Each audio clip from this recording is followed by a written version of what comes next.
Welcome to the Bayesian Conspiracy. I'm Eneasz Brodsky, I'm Steven Zuber. I'm Jay Sticky. and Hello, today, everybody. uh, we are being led in by Steven. Actually, no, because we're doing the my stupid brain. The sequence Sequences. post. Thank you. We're doing the sequences first. Yes. Oh yeah, I will be totally honest. I forgot them, but I'm ready to pick it up as we start in. So Alrighty. I didn't forget them. Huzzah! Should I lead?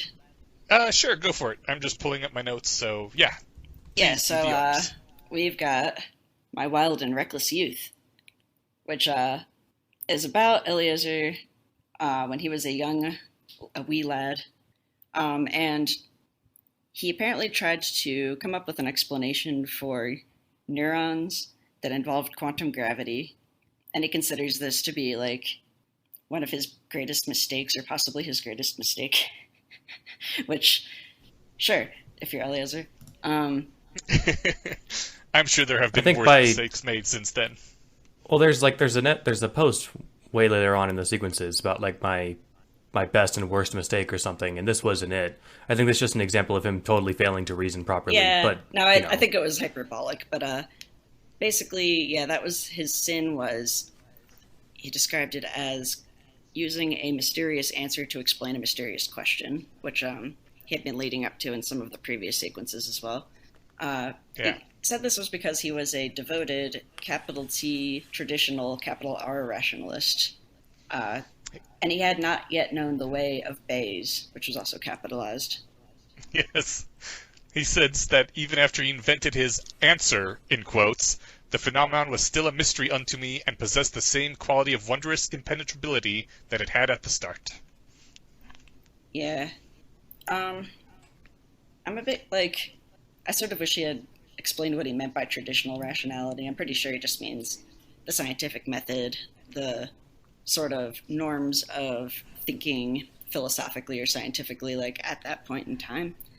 yeah, I got that. I think that's the impression I got as Yeah, well. if you're I get contra- the feeling, yeah, I get the feeling it's like what people think of the like Victorian era people with beakers and writing in scientific journals and just using very formal language and doing the best they can at the time, but it's moved on since that point, and some people are still more in that mindset of if I just follow the rules of science, everything will be scientific.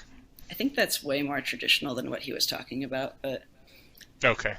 like normally when someone's contrasting something against Bayesian reasoning, I think of frequentist, which Or even just like Popperian style falsification, right? Yeah. Like the science you're taught in school, right. rather than the science you're taught in school plus the actual ways to think about stuff. He does specifically mention that falsification thing. He said, in this quote I pulled, as a traditional rationalist, the young Eliezer was careful to ensure that his mysterious answer made a bold prediction of future experience. But my hypothesis made no retrospective predictions. According to traditional science, retrospective predictions don't count, so why bother making them? To a Bayesian, on the other hand, if a hypothesis does not today have a favorable likelihood ratio over I don't know, it raises the question of why you today believe anything more complicated than I don't know. That is a very, I mean, it doesn't sound like a good soundbite, but that's a really good soundbite. I think it's a good soundbite. I It's a bit. remember. Sorry. Oh, I was going to say it's a bit long for one, but yes, go ahead. Sorry. This is the problem with Skype. It's much harder to Yeah. do this. Next episode, we'll all be back in one room again. Thank God. Hey, get to see your Woot. new digs. Hells to the yes. I was put in mind of, I can't remember the exact quote, but there was a part of Methods of Rationality where Harry's asking Hermione, "Do you know the scientific method?" And she's like, "Of course I know the scientific method. And you state a hypothesis, you do a test, you weigh the results, and then you make a cardboard." What was it, like a cardboard display? Yeah. Just cracked me up because I was thinking of science fairs and the like very very formulaic scientific Yep. method that children are taught. But Eliezer would probably be glad to know that I mean, at least in the field of medicine and specifically like pharmacodynamics, uh, they do hire Bayesian statisticians to crunch a bunch of numbers on the feasibility of different study designs. They do look at the past knowledge that you'd be building upon. So I don't really know. And it would be interesting to find out what sequence of events led up to people updating in this way. Honestly, I think it's probably just capitalism. Like, inventing drugs that work is more profitable than not inventing drugs that work. Yeah. Unfortunately, it hasn't failed to, or it hasn't, we haven't been able to stop companies from like greedily waiting until patents expire and then taking the same molecule and adding a methyl group that doesn't do anything and then relabeling it something new and doing all new branding stuff. Yeah. Lunesta. I mean, that's also a technique, right? Yes. I mean, it sounds like what you're saying is that, at least in pharmacological chemistry, what'd you say it was called? Pharmacodynamics, or you could just say like Pharmacodynamics. Big pharma. That's well, at least in the field of big pharma, it sounds like one rationalist technique is winning because it actually works. Yes. And do you know how long they've been doing this? Because I know the sequences are like 12 years old now. I don't know. I only got into the field like last year. Okay. You mean your boot camp didn't include a history of the field? Oh, they They had did. to take for. Oh no! No, yeah, I told you about Well, you some of the forgot history all of the the field. useless shit. The boot camp was, if you remember, like Slate Star Codex, rest in peace. I'm doing a like genuflection, but you can't see it. There was it was called My IRB Nightmare. We can link to the probably Wayback Machine version of that, but they're talking about, it was Scott like kind of deciding, I want to do a research. I'm a smart person.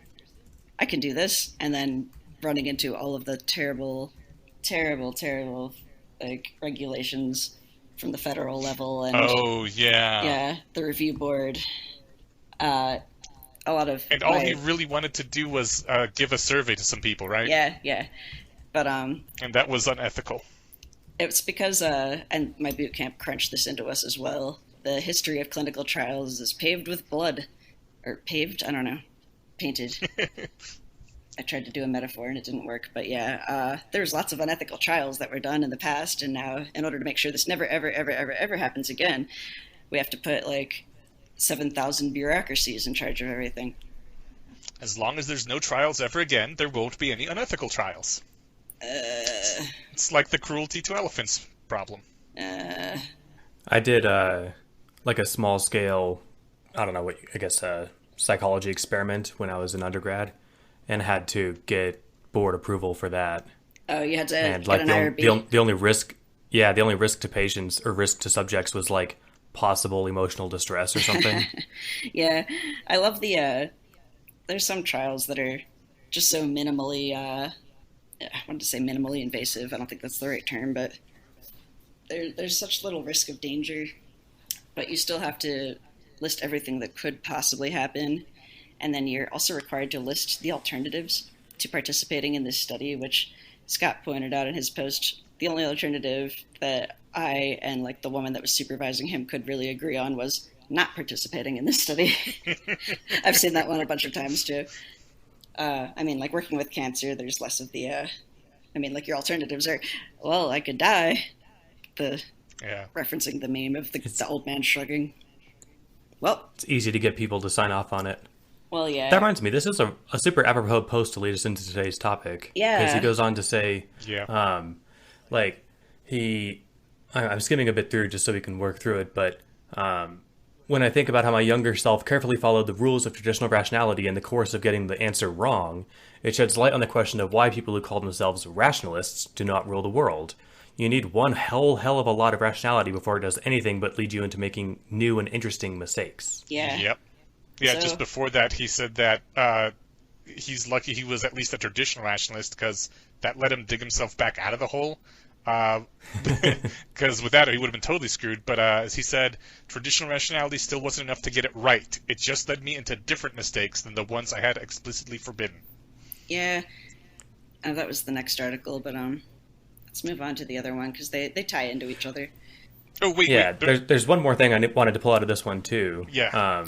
Where he talks about how And this is actually why I didn't pursue. I mentioned I got my undergraduate degree in psychology. This is why I didn't pursue the field, because I wouldn't get to pick the problem, and I'd get to spend 5 years Right. digging into something That's that what I probably was wasn't a gonna thing. pull out. And yeah, and he says that the way traditional rationality is designed, it would have been acceptable for me to spend 30 years of my life, or 30 years on my silly idea, so long as I succeeded in falsifying it eventually, and was honest with myself for what my theory predicted, and accepted the disproof when it arrived, etc. This is enough to let the ratchet of science click forward, but it's a little harsh on the people who waste 30 years of their lives. Yeah. Honestly, I wish that traditional rationality or whatever, the paradigm at the time was, had allowed people to do that for 30 years just in good faith, because often I think what happens is that people refuse to accept their results, so they would screw around with the statistics or like do unethical study design things that makes it look like, oh look, we did find evidence for telekinesis. Looking at you, Zimbardo. Yeah, no, absolutely. But it's also, I mean, you can kind of understand how it might be really hard for someone to accept that they've spent their basically entire productive adult life on something which turns out to be completely wrong. Like, my life is a waste. I think that it's not a waste. I mean, like, I think that there's the worst case scenario is that you did decide to pursue something silly and you were really stuck on it. So ideally, like, science would incorporate the Bayesian priors, Bayesian thinking, in deciding what you're going to pursue. But then also, there was the whole, I feel like I keep bringing it up too, but the replication crisis, scare quotes, which I'm not scare quoting it because it wasn't a thing, but that's just because of the really melodramatic title. But if there was more prestige to be had in replicating and falsifying or adding evidence to previously established work, then that would be excellent. Yeah. I mean, it would give a lot of people Yeah, jobs. I think things are ratcheting in that direction. I think I don't know how much money there is in that, but there are attempts at journals that I will publish the results no matter my findings, and then they'll accept the grant money, do the experiment, because there's also publication bias where you only publish positive results, and at least there are moves in the last decade or so to better that situation. Yeah, it became it was, the scientific community was well aware of the fact that it had this issue, and I'm really happy to have in my lifetime seen them taking a lot of really positive strides towards dealing with it. But the whole system had been stacked against actually figuring out the truth previously. It was like, if you're in academia, then you have to publish. If you're someone that has to publish, then you want to publish positive results because you won't get published if it's something negative. So you gotta skew your data or find a new thing that no one's ever done before, which good luck with that. All the low-hanging fruit has been picked already. Yeah, most of the easy to find answers have been found. Yeah, it's hard. $20 bill on the street, etc. I want to say that it's it's nothing to be ashamed of to spend 30 years working on something just to end up proving that this one potential avenue turned out to be incorrect. You've still, like you said, ratcheted science forward and improved knowledge. And that is very much the way I felt about things up until maybe a year ago. But now, I also realize that there is time pressure to get this stuff done. Yeah. If we want to secure aging or whatever it is our goal is before our death, we kind of want to avoid wasting 30 years of anyone's life, because there's a limited amount of people that have the ability and the inclination to do this sort of thing, and they have a limited amount of time to do it in. So not wasting time as much as possible is a huge benefit. God, there was some other Slate Star Codex article, and I can't remember the name of this one. Maybe one of you will, or I'm sure one of our listeners will. Where was it? Now I'm sort of doubting myself about whether this was Slate Star Codex or somewhere on this wrong. But this sounds like a Scottism, talking about how many years go into the training of every scientist, how each field becomes more and more and more and more specialized as we gain more knowledge, and then the amount of time it takes you to absorb all the knowledge of all the previous generations working on it, Yeah. You've only got however many productive years. If you're, getting your doctorate by the time you're in your 40s or whatever. Yeah, we got to fix this aging thing, man, so we can keep doing more better stuff. For real. It's it's such a waste every time someone dies. Yeah, fuck death. But Exactly. Anyways, we should continue on to failing to learn from history. I was just going to say that that was the second post that we sort of already summarized, but didn't really mention the name Yeah, of. it's basically just a continuation of the previous post, and like honestly, I pulled so many quotes from here, and it's such a short post that I think I pulled like 40% of it. But Go for I don't it. know. I guess All right, I'll jump forward. He says that my younger self did not realize that solving a mystery should make it feel less confusing. I was trying to explain the mysterious phenomenon, not render it into a mundane phenomenon. Yeah, when I read that, I was reminded of my own idiot child self reading a bunch of Madeline the Engle books. Which, by the way, Madeline the Engle's a great writer, but one of the things she did was trying to reconcile Einstein's theories with religion, Mm, and that was a trap for little me. So I remember I was actually telling Phoenix about like remember when you had to like cover your textbooks or like you'd have to pay the damage. So I would cover all my textbooks with just brown paper bags because my family was poor, and then I would like right. write all over them. And I had all these like books that had equations trying to prove various stupid things using Einstein's theories, and I didn't even know any math. Like I knew, up until like a middle school age math and probably a little bit like advanced knowledge of like physics and biology, but I was just making a bunch of shit up, throwing numbers around, and I was like, "Look, I've proved, I don't know, telekinesis." I keep Hmm. for some reason defaulting to telekinesis because it's a funny word. But I was like showing my other fellow classmates, and they're like, "Wow, you're smart." I was just like, "Yeah, I'm a genius now."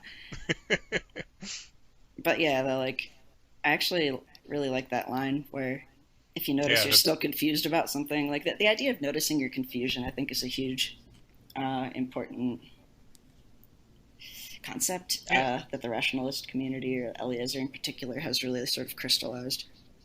yeah. I like the idea of, making something mundane. If it still feels mysterious, you haven't really answered it. And like he points out um, that's a reason some people don't think science can solve things because they're taught about I don't have the exact quote here, but as children they're taught about stars and biology and how the planets work, and it all just seems so mundane because you already have the answers, right? Like, oh, okay, it's gravity. The things travel in circles because they're pulled towards each other. All right, and he says these were all incredibly mysterious, wondrous things, and now they feel mundane, but nobody lived through that conversion. So when they find new, mysterious, wondrous things, they don't think of the correct way to get it into science is to make it feel that mundane way. I, I think. uh, Oh, go ahead. our, I don't know, like, I think our generation, the one after as well, are just like, I know I always feel incredibly lucky to have been born when I was because I got to watch the birth of the internet, cell phones, microprocessors, like getting more and more complex, and just the birth of like really simple AI to like GPT-3. Like, Oh my God, we got to do we, an episode on that at some point. yeah. Oh, I have a couple of Hey, if people in any, mind who would be good hosts if they'd be willing to record their voices. excellent. Then let us reach out to one. Yes. Yeah, I think the mundanity of science or like the explanation of the universe, you flip on a light and you're not amazed that the room is illuminated. Like that all just comes from it's not that the average person knows how that works. The average person knows they're closing a circuit and that makes electricity go or something, right? And that's about all I know. But like even though it's unknown to me, it doesn't seem like a compelling mystery because I know in my head that it is understood, and that makes it like somehow less interesting. It's and I think this is a common thing for people who have no interest in science at all, and they just get the sense of blandness about it, and that's why like I really like the poetic writings of science from like Carl Sagan and Richard Dawkins, as well as I know I've plugged this book before, but A Short History of Nearly Everything. Mm-hmm. I'm forgetting the author's name right now, but Bryson. Yes, Bill Bryson. Is that it? Yep. I also recommend that Yes, one. thank you. It really, Yeah, it really digs into the history of us learning stuff as a species. and it gives you some scope of, like, I think it'd be, a better scope might be like a long history of chemistry or something. If there's a book like that, that would do a better job of doing this feeling, but this does it in a lighter dose of trying to imagine what it was like not knowing this stuff. It's Like, where the hell do mountains come from? it's so entertaining. That sounds to like read. such a stupid question to ask, and yet it's how that very mundane phenomena was understood took a long time. Tectonic theory was not popular when your parents were in school. I think I mentioned a few episodes ago, I think it was this podcast, that the extinction of the dinosaurs by meteorite wasn't accepted until the late 80s. Did I tell you guys? I probably said this on the podcast before, but I found a book of my dad's that had these illustrations of dinosaurs that just looked incredibly derpy, like they were like inflatable, and it like just had this one chapter about dinosaurs and said that they like lived however many years ago. They were giant reptiles that grew to enormous proportions due to like a brief abundance of resources on the earth after the flourishing of plants or something like that. But then they quickly grew too large to be able to sustain themselves and died out. And I remember being a child, I was a dinosaur nut when I was a kid. I was one of those kids that had like one of every dinosaur toy. And I could like ramble all the facts about like, do you know about Parasaurolophus noendos with horn in the back of its head it's for? It might actually just be like for a mate display, but it might be for amplifying the sound of their calls. I don't care, kid. Who are you? Go away. But like, I read that and I was just in tears. Like I was rolling on the floor laughing. I was like, I tried to explain to my dad why that was funny, and he's just like, oh, I don't know, whatever. My dad, by the way, who like still doesn't believe in global warming or science-based medicine. So, Well, that sucks. one of the best things, Yeah. though, about living in this time is that my dad can grumble about science all he wants, but like every few months there's some other cool technology that I can be like, hey, Dad, look, my phone can talk back to me now. And he's like, nah, whatever. Science still doesn't exist. Ghosts in the phone. Can I read like sort of a longer pull? Please. All right. Go ahead and you can read out the rest of your polls if you Yeah, want. do the Okay. pulls. So he goes, I thought the lesson of history was that astrologists and alchemists and vitalists had an innate character flaw, a tendency towards Mysterianism, which led them to come up with mysterious explanations for non-mysterious subjects. But surely, if a phenomenon really was very weird, a weird explanation might be in order? It was only afterward, when I began to see the mundane structure inside the mystery, that I realized whose shoes I was standing in. Only then did I realize how reasonable vitalism had seemed at the time. How surprising and embarrassing had been the universe's reply of, life is mundane and does not need a weird explanation. We read history, but we don't live it. We don't experience it.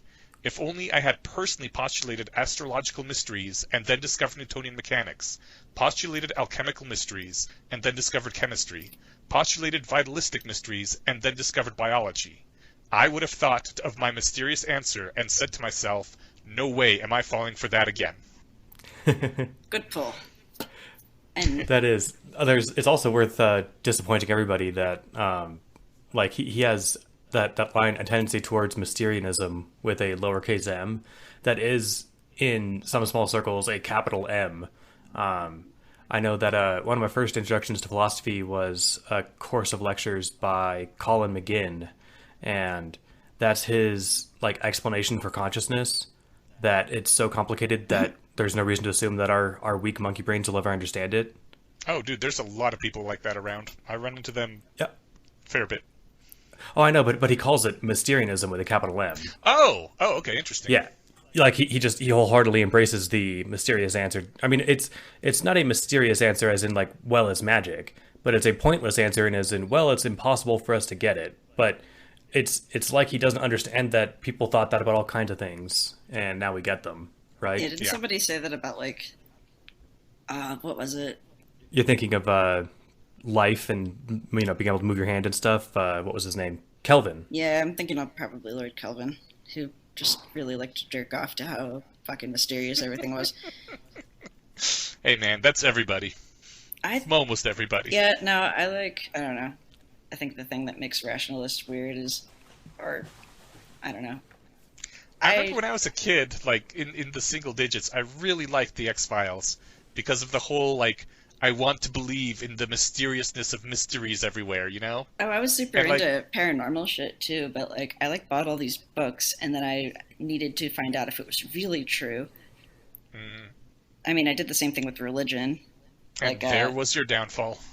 yeah, but I mean like it was just if something's like everybody's talking up how mysterious it is and how no one can know and I'm just like, but what do we know? And then I better weigh all the evidence. Yeah, that's probably why rationalists are weird. You were too inclined to question things too early. Well, I wanted to believe in all this Unless, stuff. And now, yeah, your mistake was looking into it, yeah, right? Assuming that what you wanted was to actually believe this. What it seems like your brain ended up really wanting was to understand what was going on. yeah. So I could manipulate Yeah. it. Like, if psychic powers existed, then, like, why the fuck didn't I have them yet? And how do I initiate that? You know, if there's ghosts, then I need to find out where to find them and how I can, like, harness their powers to have a ghost ray or something. I think most people just aren't ambitious enough. I agree. Well, this actually ties us in neatly to what I wanted to talk about, and this is to get around to occasional back and forth with a chain of emails I've had with, or I think I've been answering all of them, but he's been emailing the Bayesian Conspiracy account. But And what Matt is has the been email? emailing. What is the email address there? Oh, the Bayesian. Wait, what is the email address? Let's find out. Bayesian Conspiracy Podcast at gmail.com. Excellent. If you want a quick reply from anyone, that's not the best way to get a hold of us. The best way to get a hold of us is probably to join our Discord and ping us, or maybe ping us on Reddit. But all the emails are read and eventually responded to, even if it takes us 2 years to get around to doing your episode. Yeah. So anyway, the I think we touched on it probably in some episodes here and there, but I wanted to just dedicate some actual time to answering this because I felt like it was a worthwhile topic.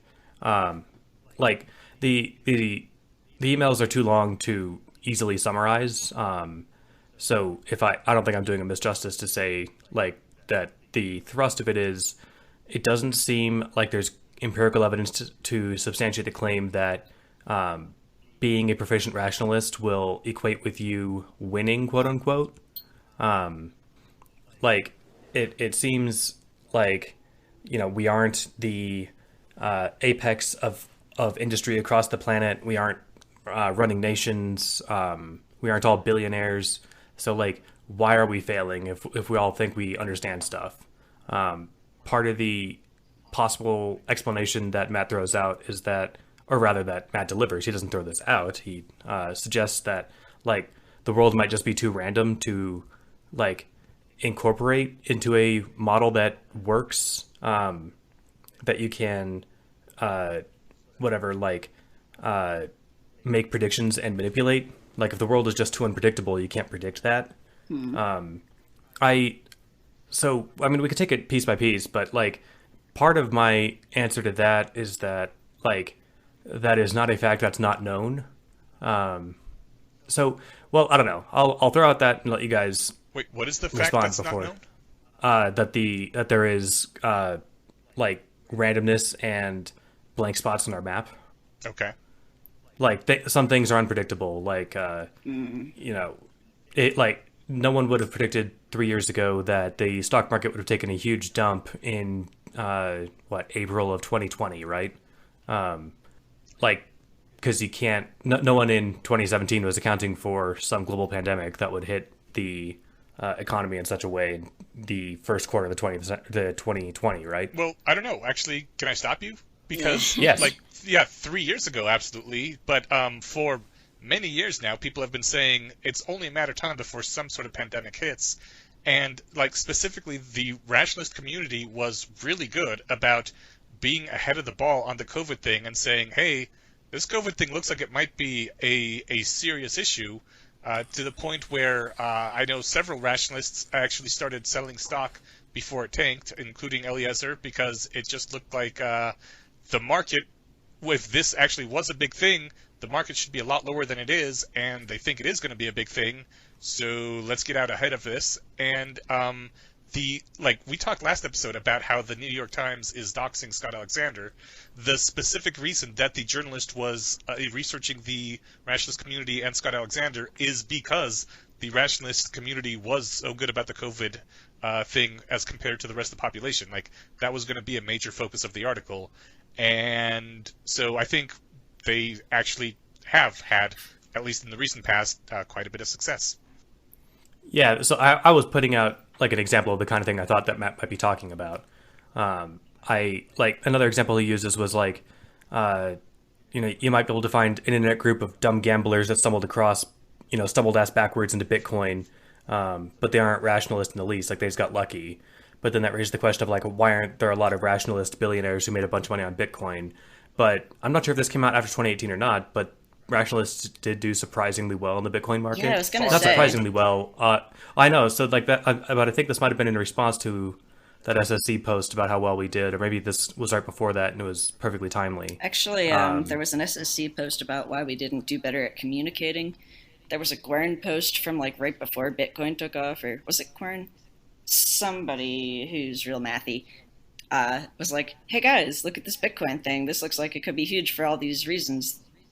You should buy some stocks." And I think a few people did, but like word didn't get out to the general community. And I think that post was Scott sort of saying like, "Why not? We could have all been billionaires instead of just like the people that put a lot of funding into Miri and Seafire." And I mean, but yeah, I know a lot of those organizations did get a big boost of money from the people who made a lot of money in Bitcoin. I met a couple of people who made a lot of money in Bitcoin at one of the Solstice events I went to, and they were kind of talking about like, yeah, so now I don't have to work for the rest of my life, and I'm trying to figure out what to do with all this money, and I'm just like, I wish I had your problems. I'm so happy. It's possible to be like so happy for somebody and so jealous of them, right? No, I was like, no, that's fucking awesome.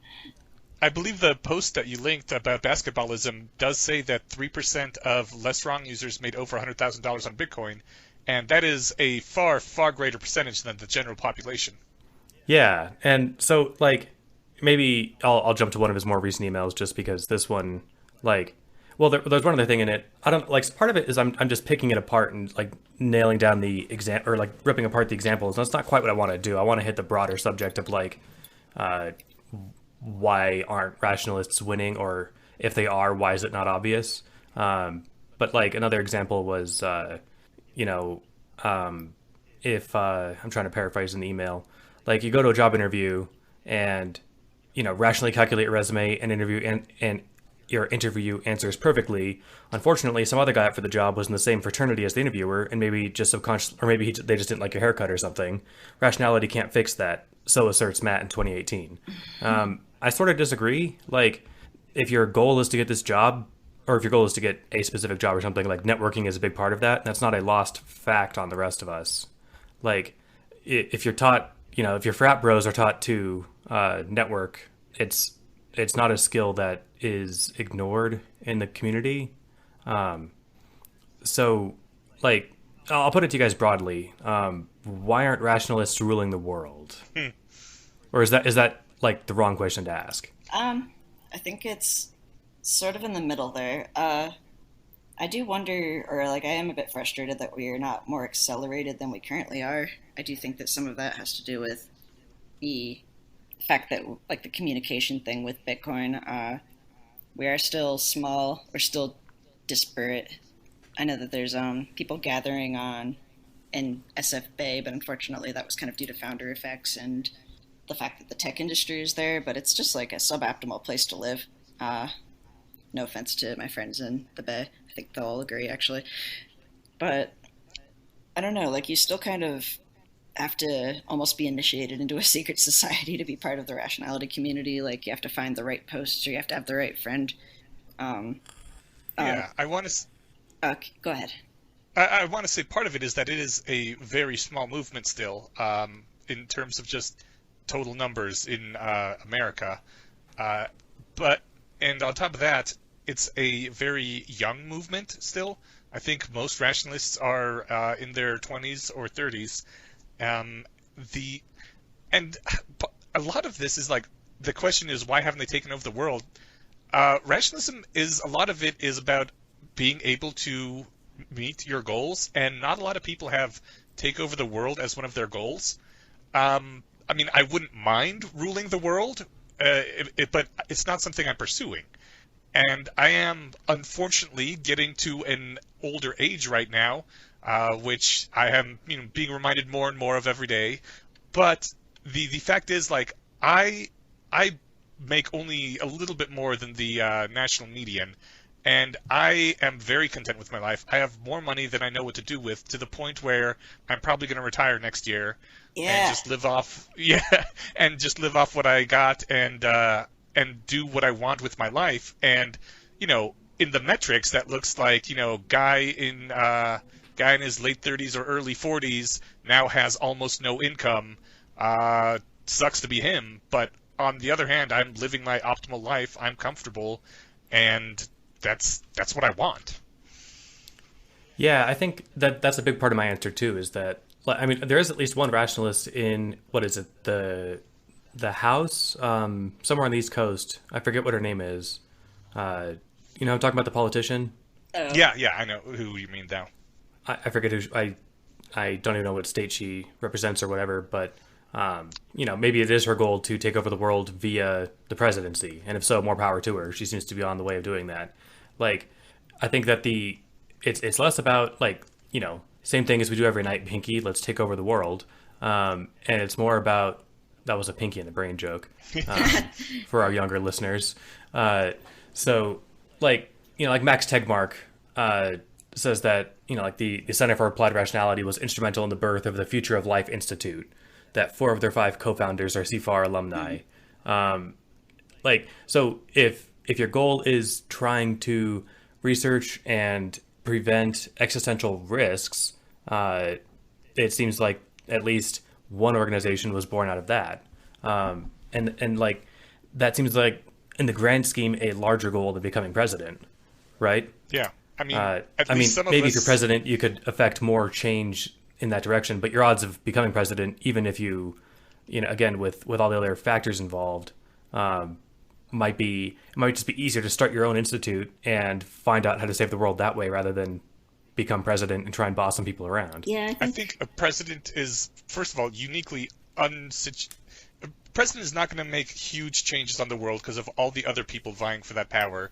And I think rationalists are uniquely situated to be terrible presidential candidates because we don't do great with neurotypical general population. But more to the point... Well, that might be a sweeping generalization, and if so, that would be a failure that we should win at. So possibly, like, but I mean, more to the point, there are actual rationalists who are in the process of to say, put it kind of tongue-in-cheekly, create God, which is going to be a much bigger take over the world move than becoming a president. Right. Yeah. I mean, if your goal is to radically shift the future of humanity, becoming president is one way to try and do some stuff, maybe. But then the next president will just rip the solar panels off the White House and shit on everything you ever did. So, like, there's not much, that you can guarantee long-lasting change when doing that. But if you want to change the future light cone of the human species, you can create a recursively self-improving artificial intelligence that will change the world, right? So, yes, that was Ineos messaging saying that the person's name was Elizabeth Edwards. Oh. And New Hampshire state representative. Yeah, I met her. She's not still in office, though. Oh, no. Or at least last time I talked to her, it was like probably a couple of years ago, though. So I think she just needed some self-care time. Because now she's moved into the shadow government that has more power anyway. I hope. Okay, hang on, let me regenerate my thought there.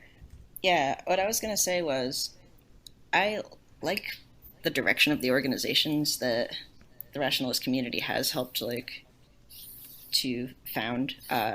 CFAR is helping people learn these arts of rationality and helping them apply them instrumentally to fixing problems that they have with their personal lives or with their careers. 80,000 hours is looking at like the top existential risks or the fields that are going to be like that are maybe the most underserved or maybe the most likely to be really relevant in the future, and trying to direct young people or new graduates or people that are shifting careers towards those. Mary is doing whatever Mary does. And Yeah, considering both our small numbers and our overall youthfulness, I think the rationalists have a very outsized impact. yeah, I think, I don't know, there's also something to be said, though, for when you were talking about rationalists being less good at, I don't know, doing politics or interfacing with neurotypicals. That's also a thing.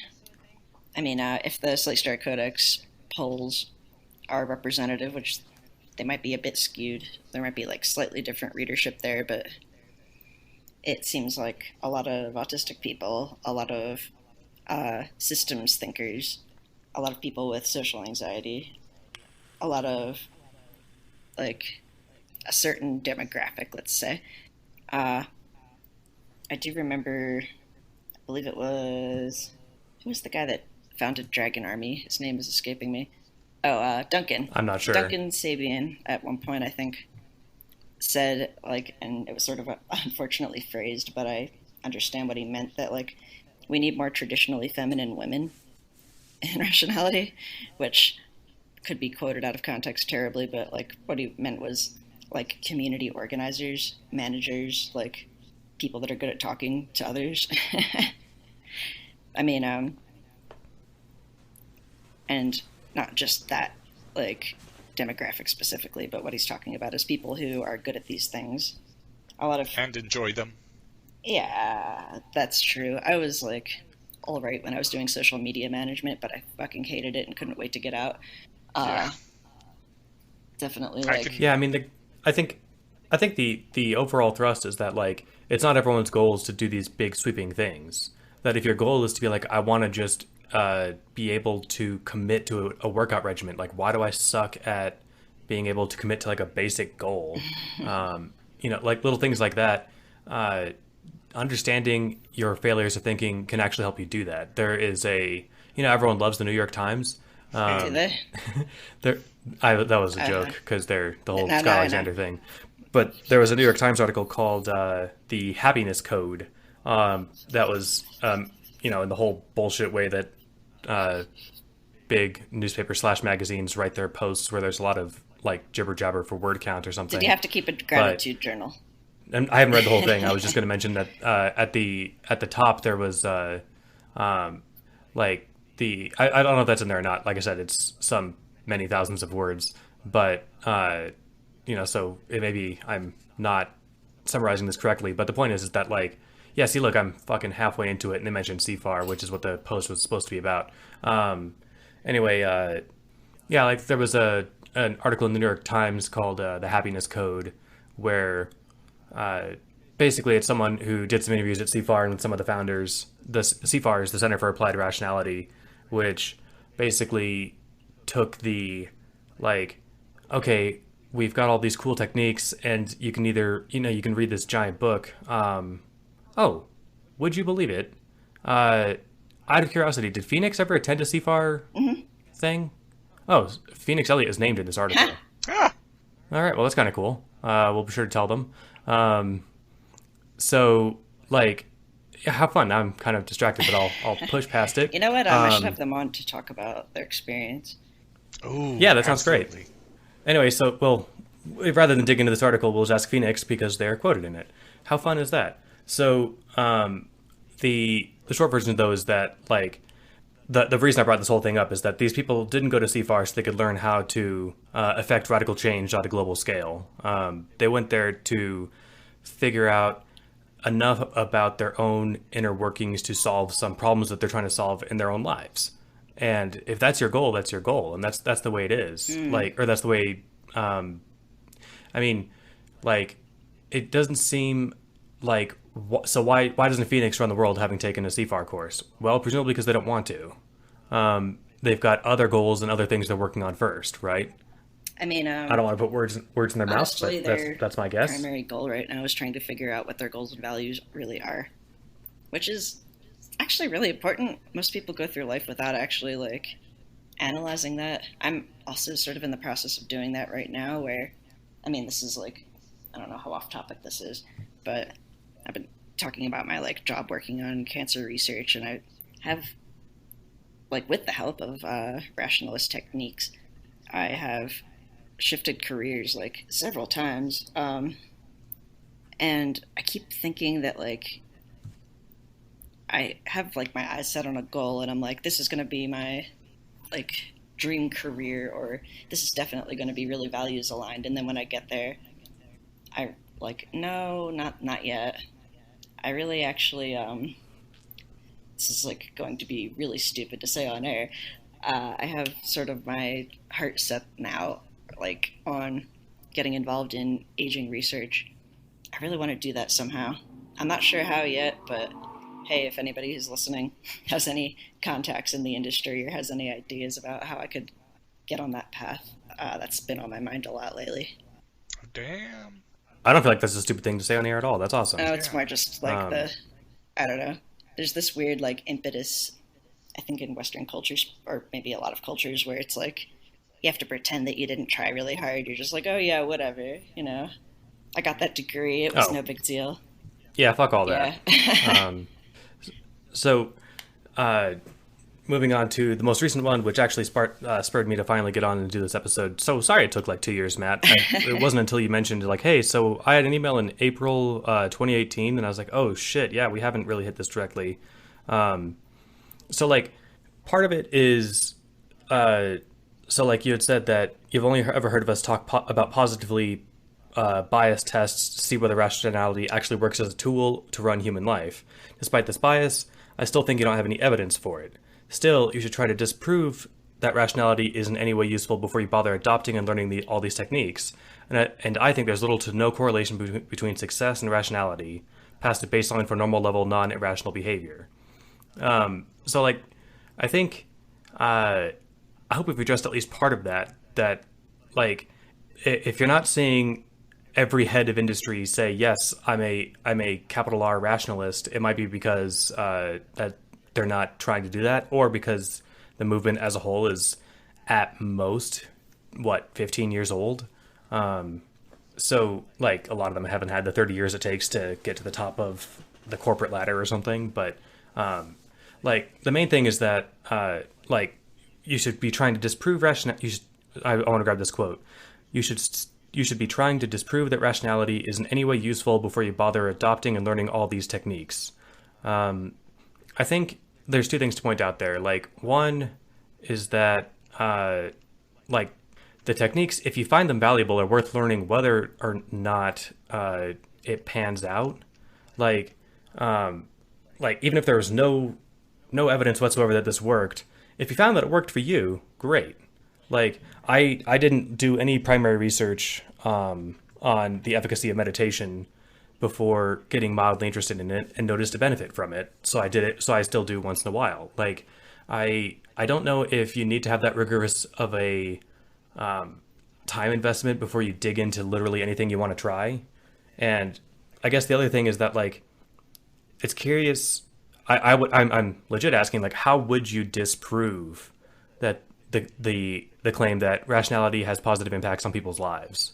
And granted, that is a like, I mean, yeah, I think that's a pretty hard ask, because I like trying to prove a negative, saying, oh no, it wasn't rationality, it was really like the fact that, you know, you had a good breakfast every day for the last week or something.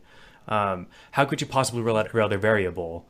So like if like I guess I'm just torn, because like part of it is tripping me up, because, well, I guess it's good to keep in mind that like, yes, we should look and see what the confirming and denying evidence of this is. And yet like if this does work, I would be surprised. Like, so again, my claim that if your goal is to in any way better your own life through introspection of your own mind, of like achieving your goals, and how would I said about what sort of evidence would I find that that's not the case. Um, Yeah. I don't expect to find evidence for things that I think are really true. I Like, what is the best evidence that the scientific method isn't the best way for finding out about the world? yeah, that's That's a real question to you too. Like, I so if something is true, what is the best like where would you even find evidence that would suggest, oh no, there's actually these big gray areas where it doesn't work.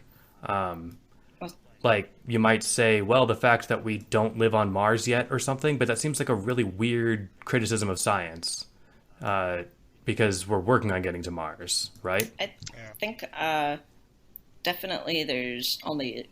I mean, the history of science has a pretty good track record in terms of there's less infant mortality, or basically you can just look at trends that impact people's quality of life all across the board and see them going up and up, and it correlates really strongly with, well, yeah, it's like being too skeptical to say that, like, well, it correlates. It's definitely to do with better sanitation, medicine, transportation, you know. But that's a different topic necessarily than rationality. It's yeah, I think I agree with a lot of the thought that it's way too early to tell that actually like we've been doing pretty good for ourselves considering how young the movement itself is. And I also though think that it's not worth just dismissing out of hand how we could be better or like whether or not this is the correct path. Definitely I do think one of the virtues of rationality is always asking what do I know and how do I know it, or what would it what would it look like if I was wrong. Um, Yeah. I would say that also when I was thinking about this topic, yeah, like rationality isn't even like well known enough to have had any empirical studies. I think one thing you could do is poll a large number of rationalists, which unfortunately Slate Star Codex could have done. Uh, I'm not bitter, and just ask a bunch of questions about, like you can self-report whether or not you think rationality has been a boon in your life. I know that I've talked to enough people, and this is we can bring our anecdotes into it, and then you can roll your eyes at anecdotes. But like I know I personally wouldn't have gotten anywhere near as far as I had if I hadn't been reading the sequences inspired by rationalist fiction, etc. But I always kind of had that mindset. I was bringing up like my weird childhood tendencies. Um, I don't know. These people probably like people in this movement probably would have individually stayed on whatever track that they're on, but they might not have had as Right. much of a like unified push. I do think as a community, um, we're lacking in the things that make communities community like. We could definitely do better in that regard. I right now am just trying to like start the first Denver rationalist group house, and that's been harder than I thought it was going to be. uh, Rationalists are I kind of loners. There's a lot of people that like it's just like herding cats. There's a lot of people that you get a lot of them together, and I don't know. There's personality differences. There's yeah. What were you gonna say, Stu? Oh no, I mean, I think that those part of those things are true as well. I think like, part of the because it seems like a cop out to say, well, it's too young and there's no studies done. So like, if that's the case, then why would any of us believe this? And part of that is because of our own personal anecdotes and those of people that we've spoken with. And like, at the end of the day, the plural of anecdotes is data.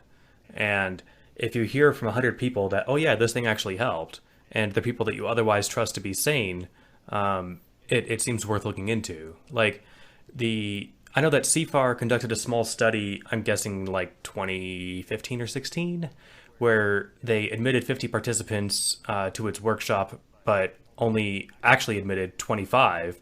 And then they did like surveys of the other 25 who didn't come and the 25 who did. And the 25 who came to the workshop, it's a 1 week workshop that cost like $3,900 back in the day. I'm not sure what they cost now. Um, did I say it was a 5-day workshop? That's what I meant to say.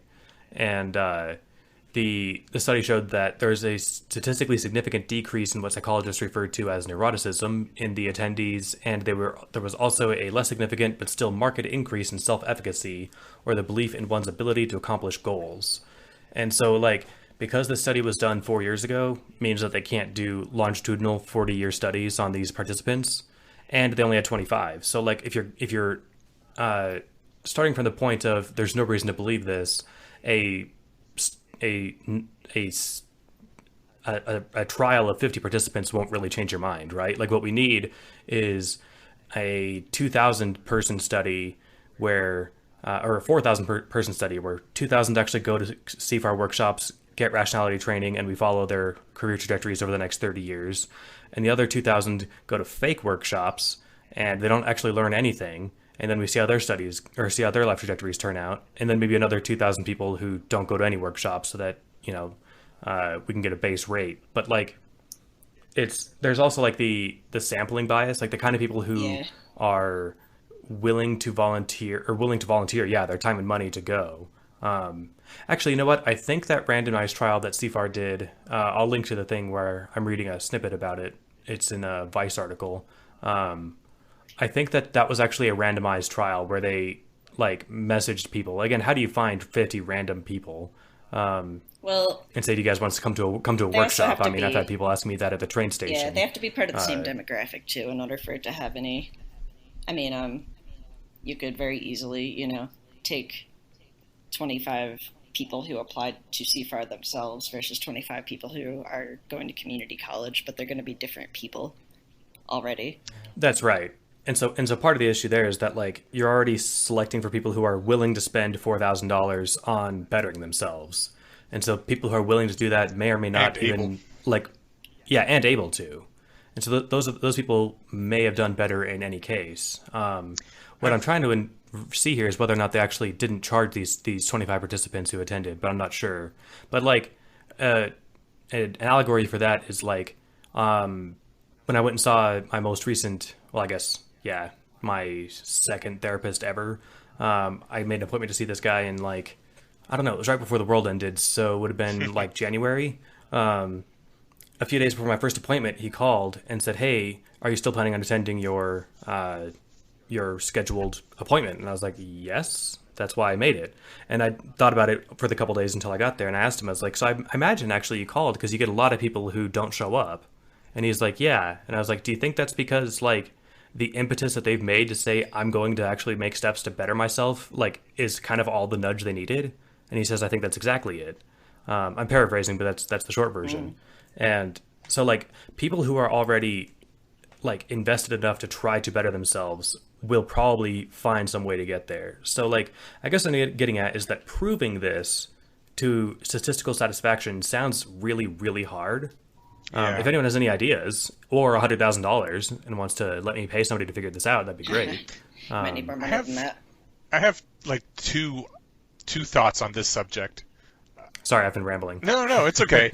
Like, the one of them is that, yeah, this sort of data is just really hard to get. In part, like, you can never completely trust self-reporting, and it's more complicated by the fact that people who stay around in the community are people who find value and are helped by this sort of thing, so the people that it doesn't work for just aren't going to be around to answer the survey in nearly the same numbers. Um, you really need something like a natural experiment sort of randomization event. Like not too long ago, I remember reading about a study about if school discipline actually helps life outcomes, and like it's just really freaking hard to tell because where there's more school discipline, it's also usually the case that more school discipline is needed because it's just a rougher neighborhood with more chaos, and so there's all these other confounding factors. And like one time in the early 2000s, a school districts got redrawn in the middle of the school year, and without anybody like moving, all of a sudden just some people that were in one neighborhood started going to a different school, which happened to be a lot stricter, and people just across the street from them went to this other school that was much more lax. And due to this like fluke of redistricting that happened when it wasn't supposed to, they were able to follow life outcomes for people over like 10 years to see what difference it made for people who had been in the same school previously and were still living in the same neighborhood and all that. And that kind of thing is like really rare and requires a pretty large population to occasionally get those rare hits, which I don't think we're going to get anytime soon. But I also kind of think, like in one way, this is besides the point because a lot of this is people doing what helps them in life. But in another way, I've been saying this a lot, and it's just been dominating more and more of my thoughts over the past few years. That again, it comes down to culture, and I think this first got kicked off to me when the Secret to Our Success book came out, and we started reviewing that, and I've been building more on along those lines. But I think culture is incredibly important to life outcomes, and culture takes a long time to propagate to the point where it's noticeable. Like when Christianity first came out in the Roman Empire, it was not. I mean, there were first of all a whole lot of different flavors of it, but it was not at all clear that this was a better way to live life and do things than the Romans currently had going. And yet, several hundred years later, it had spread to the point where it basically took over the empire. And yes, there were other extenuating circumstances, but culture takes a whole lot of people over many generations to the point where, like, you don't know that borderer culture being taken out of the border warfare zone and brought into the American colonial zone is going to result in the terrible culture of crime and honor several hundred years down the line, whereas Puritan culture actually ends up with a relatively stable, prosperous culture. And I think, like, in the end, that's what is going to happen. Several generations from now, 100, 200 years, people will be like, that rationality culture thing actually worked out pretty darn well. Look at how good they're doing overall, how low their crime rates are, and how they tend to be satisfied with their lives. And it would work the same way as Christianity, where just people in neighboring areas being like, those people apparently got something going for them. Let's convert over to their way of doing things because it seems to be working. And that's kind of squishy, and there's no numbers, and that sucks. But I don't know how else culture can propagate. We don't have the benefit that previous cultures had of being able to colonize. Right.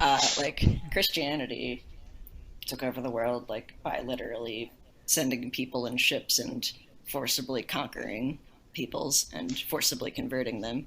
There's other religions that just really, Inyash, really aggressively proselytize. We don't do either of those things. We sort of anti-do that thing. We send really strong signals. We have our ridiculous jargon. I was scared to join the community for a while because I was like, oh, everyone's going to think I'm an idiot and I don't belong here and they're all going to be so much smarter than me. And I think a lot of people had that sort of have that kind of mindset. Even people in the community are still afraid of other people in the community who are, like, more elite. Maybe we should have some kind of outreach. I was going to say, you did a good job proselytizing a minute ago, Inyas. You're welcome to lead that front. Have you heard of our Lord and Savior, Thomas Bayes? Yeah. But, like, yeah, it's... I want to make sure that I address Matt's point, and to be completely clear, like, if you feel like I'm dodging any points you made, I'll write me back and we'll try and hit it better, and actually cover what you're trying to say. But, like, it seemed like in your initial email, you drew like a distinction between like persistence and like rationalism or persistence, and I don't think those are ors. Persistence? I think that, yeah. So, like, he had said, consider what would work better in a random world, rationalism or persistence. Mm-hmm. And so, like I said, I think right. And I think that, like, it definitely takes both. And, like, you can be persistent and you can persistently chase your stupid idea. Like, what was Eliezer's in the post we covered? Something about quantum gravity influences neurons. Right. Exactly. So, you could dumbly persist that, or, you can dumbly and persistently chase that for 30 years and be wrong. Or you can smartly chase that down for as long as it takes to realize, oh, this is a dumb question. Or like a dumb hypothesis. I'm not going to waste the 30 years. Like, I guess, do we have anything to say about, like, how one exercises rationality in a world with admitted randomness and luck? Like, I and Matt pointed out too, I credited my joining the community and even hearing about it from being at a stoplight and hearing Julia Galef, also one of the founders and former president of the Center for Applied Rationality, point out or pick what was it, Harry Potter and the Methods of Rationality as her rationally speaking pick for that week. And like, I could so easily have not been at a stoplight and just like missed the memo on that. If I didn't pause when I got out of the car and played through that episode or something, then like, who knows, right? Yeah. I might never have gotten here. So like, there's a huge level of luck involved in things, but I think that's going to be true whether you're a rationalist or not. Yeah. So then I guess the question is, how do you account for the role of luck? My own intuition as I'm saying that is like, you try to constrain luck as much as possible. Like, you try to continually pursue sources that have been fruitful in the past until they no longer bear fruit. Or, like, if I happened to hear about this one cool thing because I was in a conversation with this person, well, maybe I'll try and have more conversations with that person to hear about more cool things, right? Mm-hmm. I wanted to say I couldn't escape rationality. It's probably just due to, I identify as an optimizer. I think a lot of people in this community can relate to that, but, as a kid, I was like really serious about my beliefs or about what things I wanted. And I find that some people aren't very serious about that. Like, there's so many people that believe in ghosts because they think it's cool that ghosts exist, and then they'll misidentify like a shadow, or, oh, I felt a weird chill, and then this other coincidental thing happened. It's a ghost, and that's cool and satisfying for them. For me, I was like, if there's a ghost, I'm going to go find him. Gonna get all the books, like I'll buy a multimeter. I don't know. No, I didn't go that far. But that's because you concluded before that ghosts weren't real. Like, I was rationality adjacent before. I think what I was getting at as far as the luck factor is that I might never have heard about the specific community.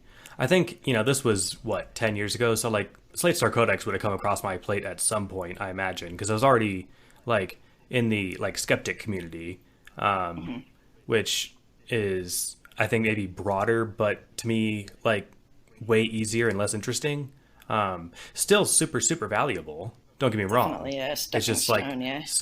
Yeah, like, so if rationality is about helping you achieve your goals, I would, like, if that's the one, like, bumper sticker for it, I would say skepticism is about, like, maybe protecting your money against hucksters, or, like, yeah, consumer protection, maybe, is the best quick sell for it. Like, how to keep, how to keep yourself safe from people trying to separate you from your money for bad reasons. And also just like consumer protection for most basic bullshit beliefs. Yeah, epistemic protection or something right. like that. And exactly, yeah, that would be my selling point. I think if I was going to proselytize it with a bumper sticker, I would use it, or like on the quote on the front of my book, I would say how to keep people from taking your money or something, because that would be like a very sellable message, and is the only way you can do that is by having a the basic framework of the understanding of the world that comes from the past few centuries of science that is ingrained in the skeptic community, or in the skeptic mindset. Yeah, you have to be like, you need a basic understanding of medicine and physics, just so like you can avoid every bullshit treatment that everyone's trying to throw at you. Or at least be a materialist, even if you don't dig real deep into physics or medicine, but kind of, I think even like somebody who is really busy or doesn't like have the, drive to study all this stuff can also learn enough about materialism that they can. Oh yeah, I meant it like at the very rudimentary level. Like, a friend was messaging me the other day because he's trying to figure out how to talk with his anti-vax friend, and I'll paraphrase and just say, like, it's okay to like just point to the established authority of medical science, and it's when you get, so if you as a consumer are coming across something and it's perfectly consistent with your understanding of medical science, then I don't really feel like I'm compelled to do a lot of research to figure out if that works. Like, if someone says, hey, I never heard of aspirin, and they're like, hey, here's some aspirin, it'll help your headache because it's an anti-inflammatory, I'd be like, oh, great. If they said, hey, here's some aspirin, it'll make your dick bigger, like, I would be surprised, and I would investigate, right? Especially before I gave them $200 for a pill. But I'd also say, oh, great. Well, it does thin your blood I would out. say, no, thank you. which might help. Right, but yeah, Depending on. it's too easy not to make dick jokes. But that was the conversation I was having with my friend a couple days ago. Um, I didn't mean to cut anyone off. I just it put me in mind of that. That actually just put me off guard enough that I forgot what I was going to say. That's hilarious, though. Yay, I did it. Sorry. Gosh, what was I going to say? I don't know. Well, we do have. Yeah. Oh, go on. Actually, yeah, I was just going to say, like, I feel like we can talk about this as much as we want. We don't have numbers, which, like, is unfortunate, but Yeah. I do think And we that... do have. What do we have? No, sorry. Go on. Well, yeah, we have basically the anecdotes of, like, everybody that I've met in the community, at least saying that they feel that their quality of life was improved by being here. And whether or not that's because I know, like, you could track people's careers. I think Stephen or Annie Ash, one of you mentioned longitudinal studies that track people's careers, how much money they've made, like, but maybe someone's life goal is to be a housewife, or like they just get a lot of fulfillment out of that, or to volunteer, or to.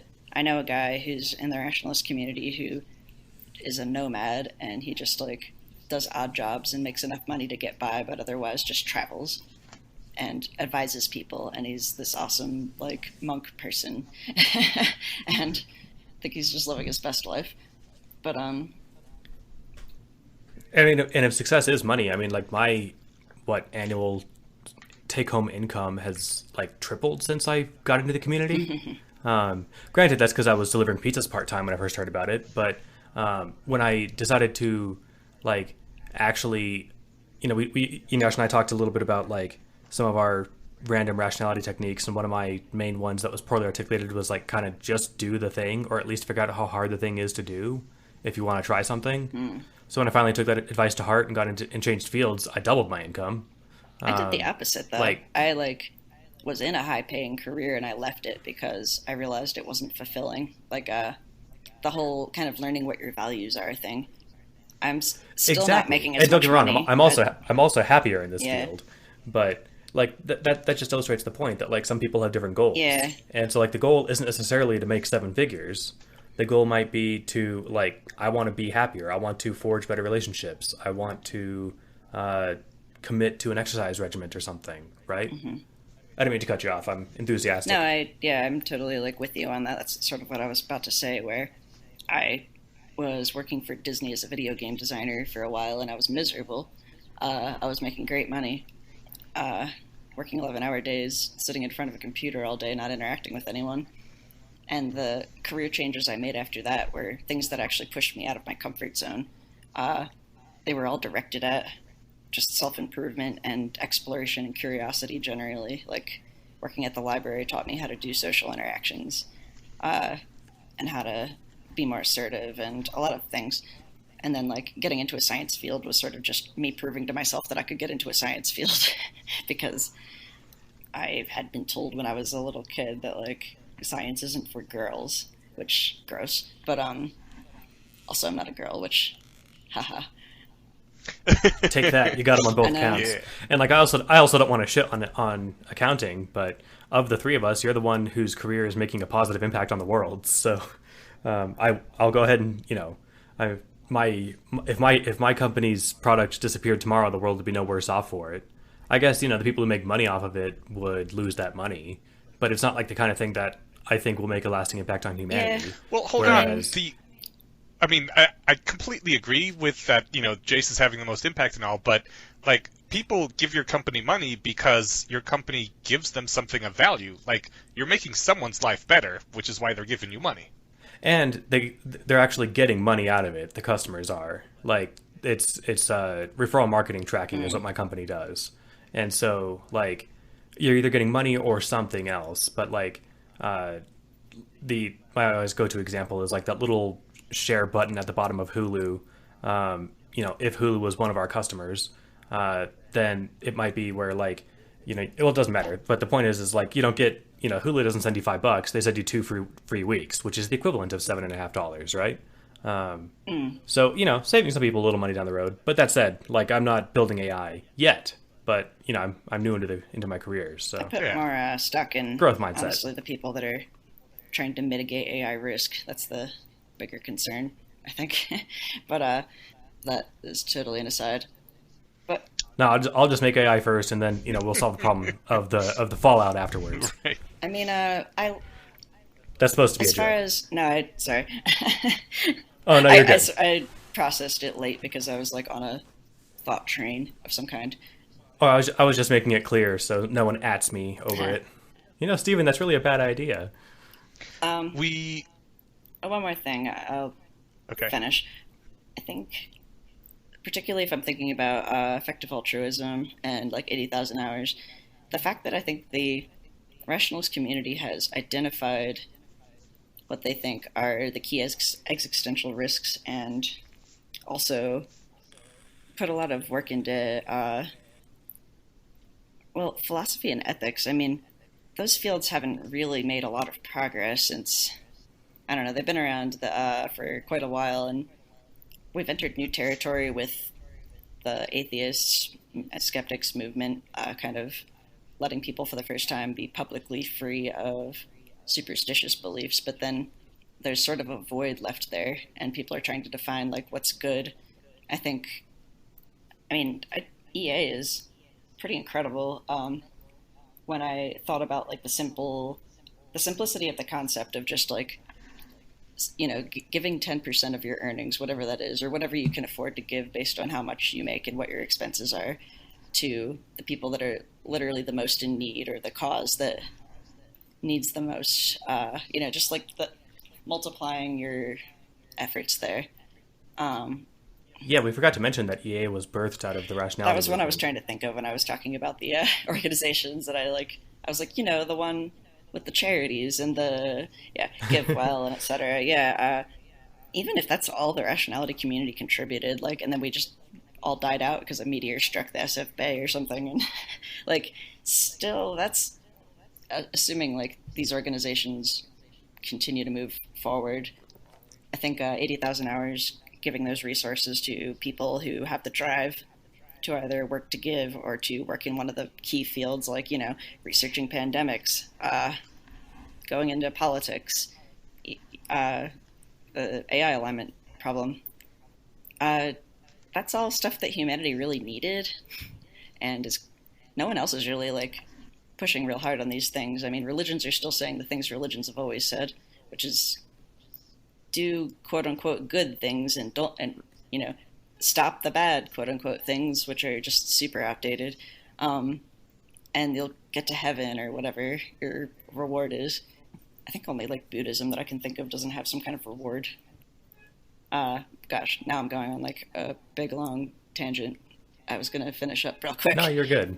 I'm just trying to think of how I could like wrap up my thoughts about this, which are, I guess, I think we're already doing pretty good for a very young sentient species, as compared to the many other Yeah. sentient species out there. God, I should just stop. I'm gonna stop. I think I've made my point already. As a very young community. Yeah, let's go with that one. What about you, Nyash? Did you have any wrap up thoughts on this subject? No, no, I'm good. I think we've hit just about everything. How about you? I mean, I want to make sure I do the question justice, and like I feel like saying we don't have the answer or like don't have the data yet is a cop out, but I hope I've given a good explanation to why I feel like it's uh, just the circumstance we're in, and that it at the same time doesn't make it unreasonable to believe that there's something here. And I don't think that You the know, type of people who need the data to join are going to actually join. Like this is something you do because it feels like it is making your life better. And yes, we would all like to have that data, and it is an ideal and a goal of the community to have that eventually, but that's not what personally motivates people. yeah, I mean that's a good point. Certainly not at this stage. Like if it did work out to where CFAR 3.0 can guarantee with like 96% success that you will see a 50% increase in your income a year after leaving the workshop or something, that'd be great. Um, but I mean, yeah, like right now it's mainly anecdata that I can give for my own personal testimony as to why I'm here and that I've heard from other people. Um, And part of it's the community aspect of it. Like the friends that I've made in the community are awesome. I don't like. I mean, I didn't make any friends in the skeptic community. I was never, maybe because there's no in-person things. Although there wasn't here really in Denver until I started them. So like maybe if I tried in Fort Collins, it could have happened. But for a skeptic meetup, but oh, you know what? There was actually a skeptic meetup, and it was super I boring. remember someone was I remember trying. that. I went to one. Yeah, I think I kept saying I was going to go and then never made it out. I went to one. It was like in upstairs part of a coffee shop, and some guy just came in. He's like, "So I heard this was like a skeptics meetup. I wanted to ask you guys about like it was some ESP or some bullshit." Yeah. And it was like, okay, so we spent the whole time talking with him about God. ESP. I mean, it was fun, and it's kind of exactly what you want if you go to a skeptic meetup. You want to sit there and tell somebody why they're wrong, but That's never why I was into it though. Like, and I guess that's that's why you're here and not there. Well, yeah, exactly. I mean, why do you get together and talk about like, is the I still am sad about the fact that the atheist skeptics movement kind of seems to, I don't know what happened. I think, oh god, you know what? Let's not get into culture wars stuff, but culture wars happened. Yeah. I have a brief culture note, the culture war side note that I can make before we segue into discussing any other like rationality techniques, because Jace, you missed that episode, and I wanted to get your take, if you feel like you're up for it. But I think we might be running kind of long this time, actually. Yeah, and we still got like a couple things that I wanted to hit kind of Right. fast before we finish. fair enough. Well, we'll just have like whenever we feel like it or we need to fill some dead air, we'll throw in a rationality technique that we like. How's that sound? I almost want to do like a part 2 of that episode because I have so many things. Okay, yeah, we'll make it a dedicated thing then. Anyway, I wanted to mention that like 5 hours ago, as of the posting of this, the New Yorker posted an article called "Slate Star Codex and the Silicon Valley Wars Against the Media," and it was about as good as the title makes it sound. Again, it does that wordy thing where it has to like just. I don't quite get that style of writing. An AI like how different probably places have their own generated it. style of writing. Maybe, yeah. No, I think it has a human author, but like, speaking of styles of writing, this is just to kind of illustrate the point. Like, has anyone ever read a LinkedIn post? Like either I've of you? been forced Not to. really. Okay, well, so like if anyone has a LinkedIn, go there and just scroll to the top of your feed and look for one that's not an ad, and just look at the weird way everyone talks. It's all algorithmic. like I'm telling they're you. all, This is. but it's human algorithmic. It is and it like, isn't. Even I have a friend. He was a groomsman at my wedding. Talks like a perfectly normal human in real life. I see his LinkedIn posts once in a while, and it's like, so happy to be working with this best, the best team. We're really driven. The synergy here is awesome, et cetera, et cetera. And I'm like, why are you talking like this? Oh, because you're on LinkedIn. But so anyway, I bring that up because that's how I feel about reading like every news website. But the New Yorker, They're maximizing for eyeballs, and it's algorithmic. It's about keywords. There may or may not be human analysts that are coming up with this stuff, but I was in the App Store optimization and search engine optimization. Like, that was part of my job when I was doing the social media marketing, the aforementioned one. Definitely, this is, I don't know, like that. I almost want to do a whole episode about the YouTube algorithm because it's gotten really terrifying.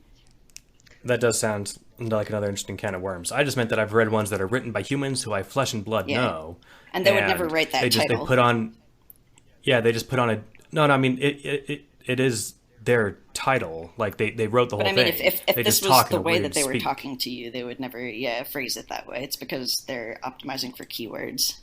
Exactly. I think unconsciously even. I think it's probably pretty intentional.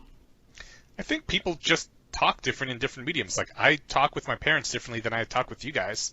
And I think there's probably a similar thing with LinkedIn. I definitely talk with my boss different than I do with my friends. One more. Yeah, like there's Tumblr speak, there's Reddit speak. Like that's just the thing. Anyway, I brought all that up because I hate reading articles from places like the New Yorker and New York Times and Vice and all that stuff.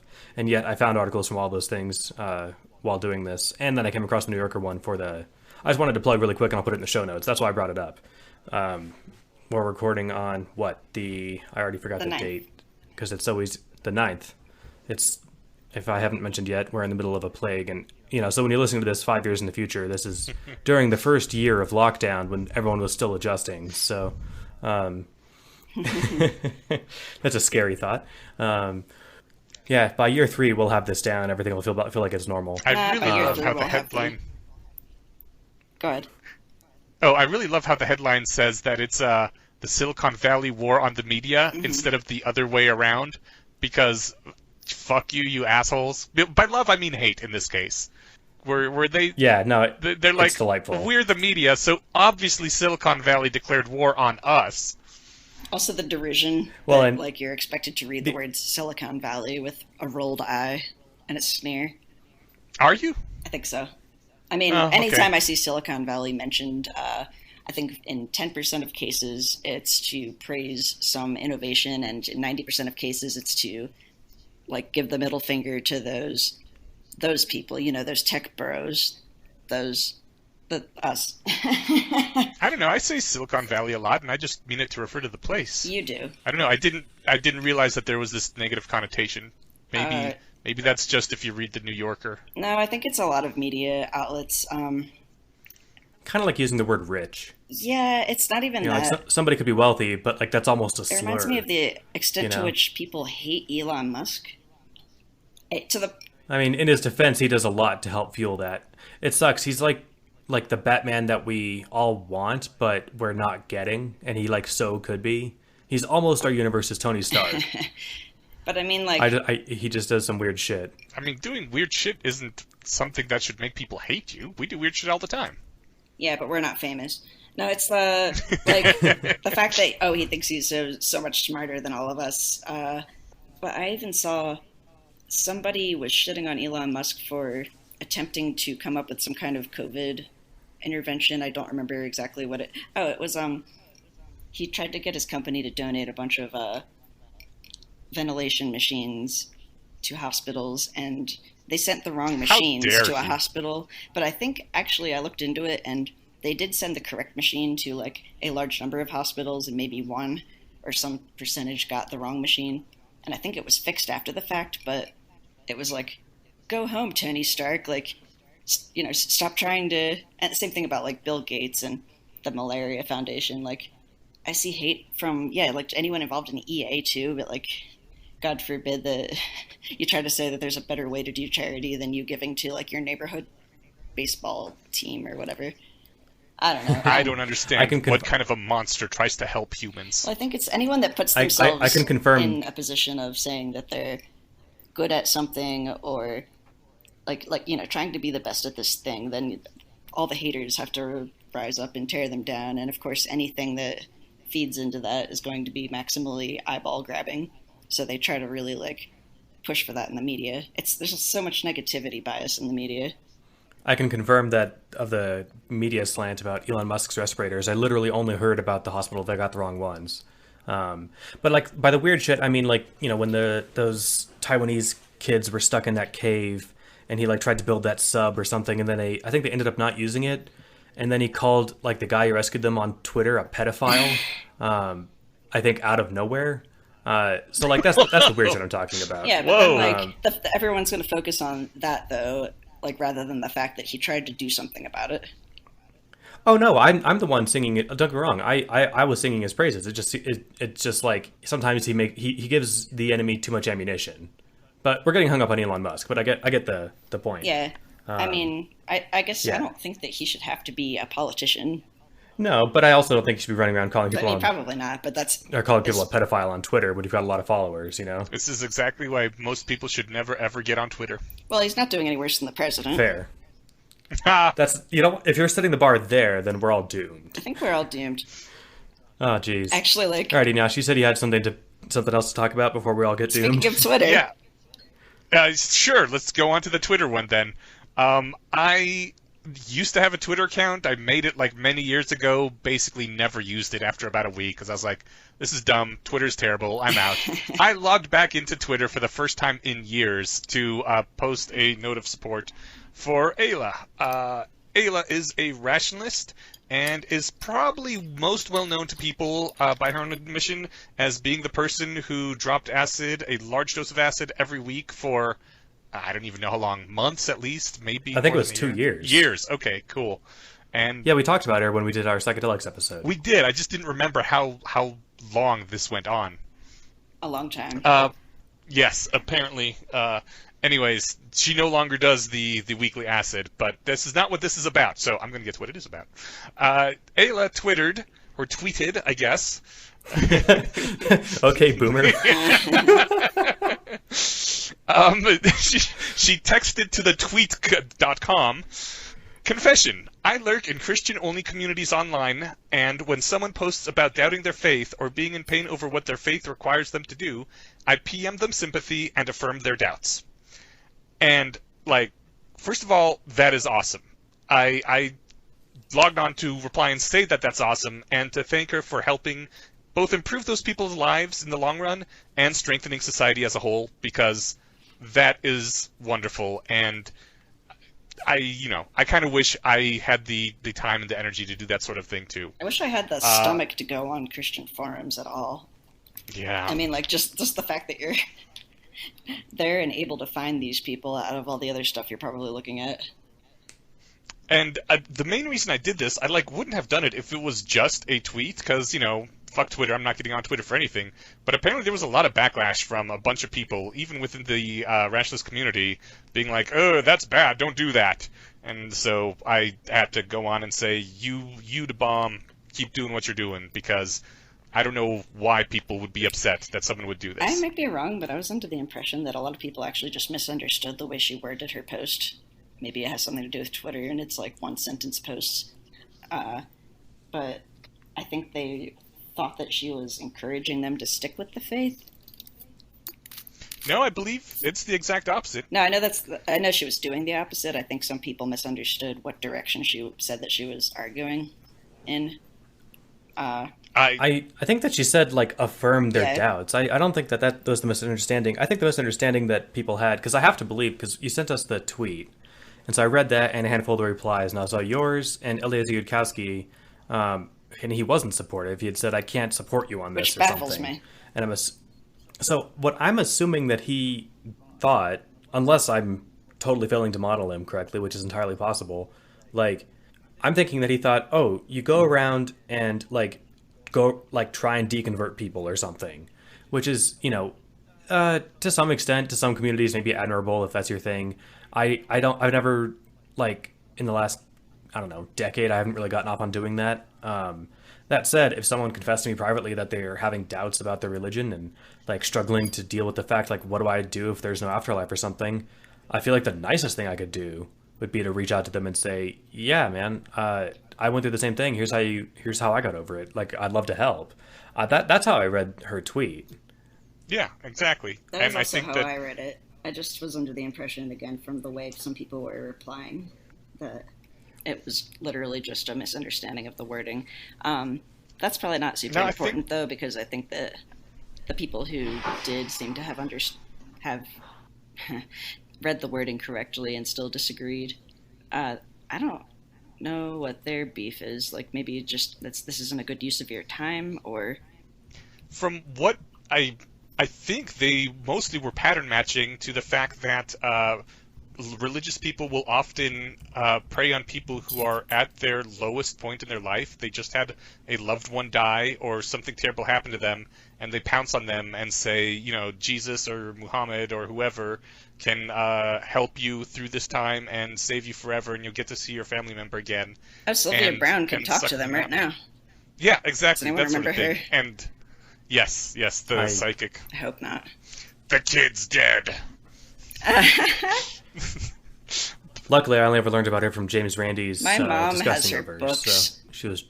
Oh, that's she also sad has and scary. Deepak Chopra books, some other bullshit.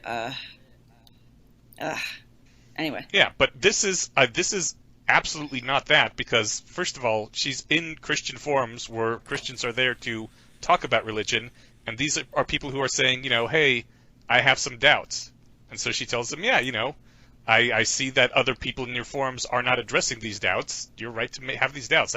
These are people here explicitly to talk about their faith with others.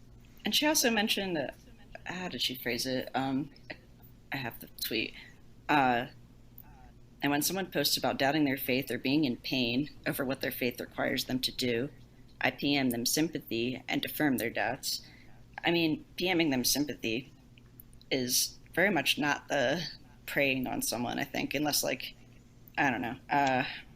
Since And like, I haven't seen, like, it would be interesting actually to see if she has any screenshots of those posts, but that would probably also just be too, it'd be too privacy violating. indeed. But still, like, I just don't get the impression that this is somebody trying to be like, ah ha ha, I can convert this person to my side. Right. And if somebody is posting that they're feeling pain over doing something their religion requires them to do, it's probably because their religion is requiring them to, like, cut off ties with their child because their child came out as gay or something. Mm-hmm. This is a good thing that she's doing, saying people, yes, I feel your pain. This is because your religion is asking you to do bad things. Like, she's making people's lives better, and by reducing religiosity in society, she's making society better overall. Like, this is how we get to the transhumanist future, right? I think We help people see things that are false. I think generally, like, you're doing a public service if you expose someone to different viewpoints than their own. I was raised Catholic, and I was just totally, like, I didn't know what an atheist was.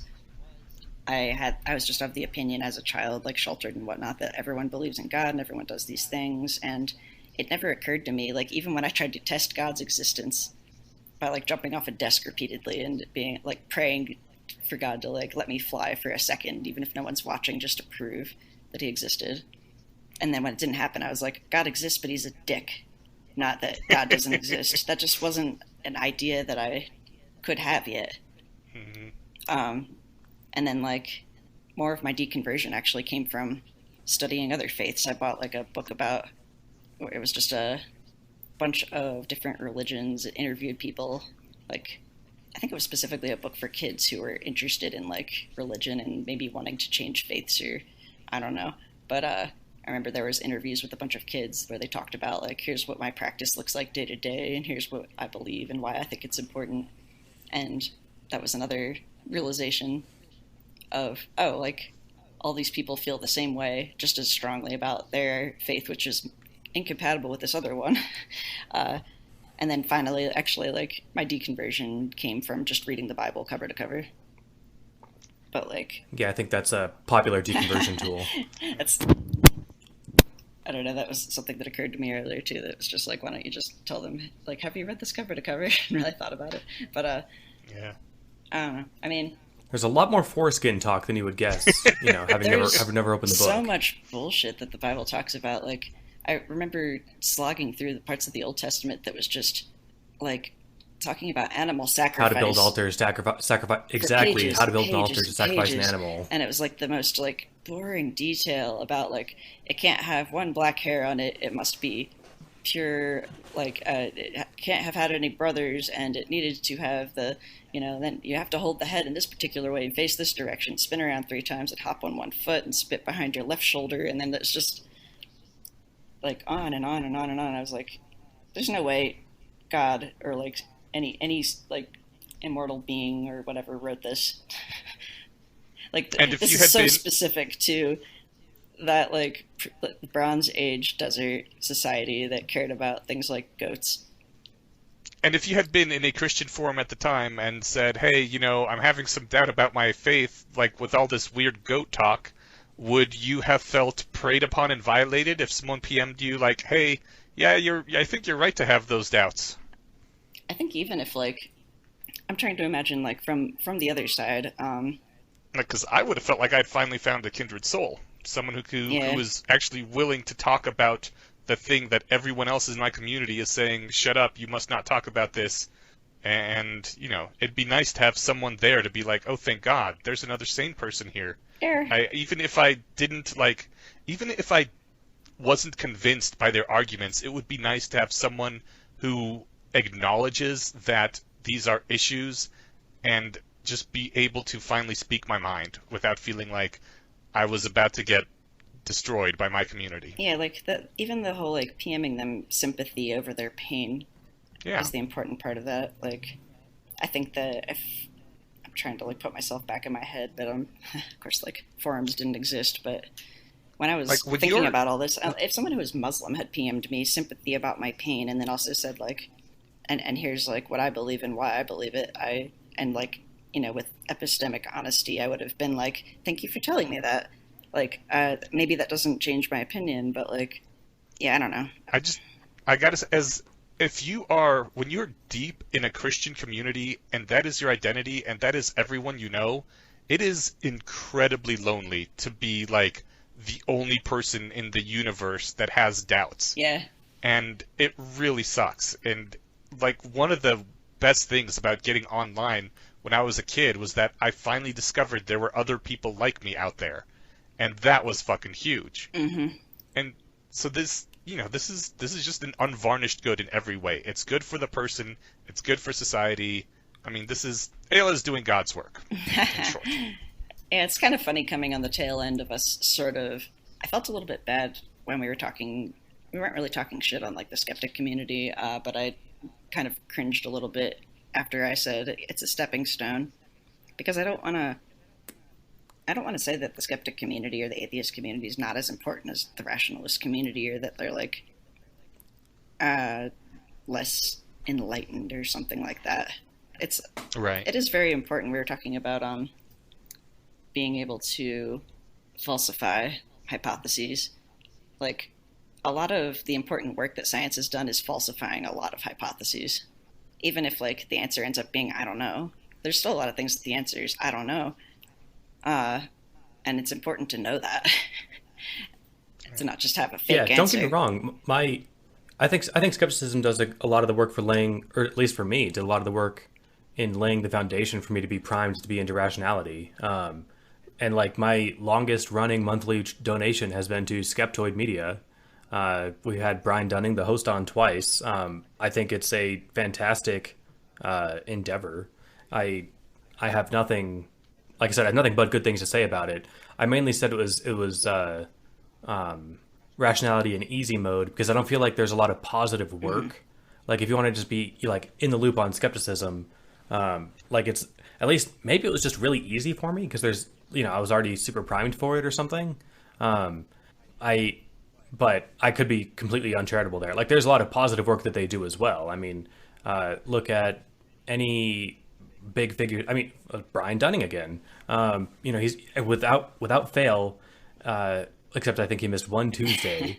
In the last 13 or 14 years, he's put out a podcast on random subjects that are enlightening to random people, or on various things, and some of them are for fun, some of them are like super profound. But it's just about, hey, let's point our skeptical eye at this little thing here. He also produces educational material for schools, for teachers, movies, and that's just one guy. Yeah. Like it's yeah. Don't if I was heard earlier as dissing the skeptic community, I retract what I said and further issue that clarification. Yeah, I love the skeptic community. It was really important for me, like especially during the time period when I got really into it. It was right after my two best friends died, and I was like working almost full time and also commuting to college and living at my parents' house and pretty isolated. And it was just like, for a while, I just was really like only sort of listening to skeptic podcasts, like watching Christopher Hitchens do debates on YouTube and reading Richard Dawkins books. And it felt like, oh, at least like here's something that I can feel pretty solid about in my life. Being able to like, I'm glad I found you a good time. Just confirm this one thing, or like, yeah, I don't know. We're going pretty late. Yeah. Should we? Can I do my one last thing? No, please. Before we wrap up the episode.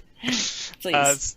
No, go for it, man. All right. So this last thing is going to be sort of a follow-up to last week. I don't want to get into any of that conversation again, for the most part. But in the other podcast that I'm on, The Mind Killer, we often talk about it's COVID-19 and how the CDC really fucked up that result, or that whole thing. One of the things that I have come to learn over the past several months is that you know how the lot of people, specifically our president, but a lot of people are saying, well, COVID it's basically like just a bad flu. It's like two bad flu seasons, right? Because the CDC often say like a flu season will kill 40 to 60,000 people. So it's not that big a deal. And I mean, intuitively, that seems right-ish if it is projected that COVID-19 would kill about twice as many people as a bad flu season. That's not that big a deal. Like, we have bad flu seasons all the time. Yeah, it sucks that people die, but this is not a society-shattering event. And it turns out that the CDC doesn't have exact numbers on how many people die during a flu season, but it's almost certainly an order of magnitude less than what they're saying.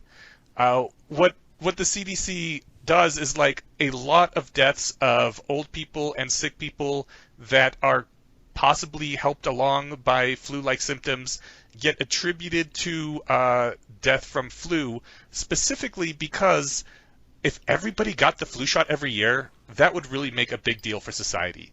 It would help with pretty much every metric. Our GDP would go up because people would miss less work. People would be healthier in general. There would be less deaths. And so they've been pushing for a long time. This many people die every year from the flu. Everybody get your flu shot. And like their intentions are good. They are trying to save lives. They are trying to get people to get the flu vaccine, which everyone should be doing anyway. But they use misinformation to make that point. And for decades, it didn't matter that they used misinformation as long as it was pushing people to do the right thing. But then a pandemic that is similar to COVID-19 appears, and all of a sudden people start using their misleading numbers to say, look, it's not that much worse than the flu, and we get this shit show. So that is one of the reasons I am so dedicated to epistemic rigor, because you don't know when your little misrepresentations and bendings of the truth in order to get a really good result is going to come around and bite you in the ass. And I think it's important to not be misleading even for a great cause like preventing thousands of people per year of dying of the flu.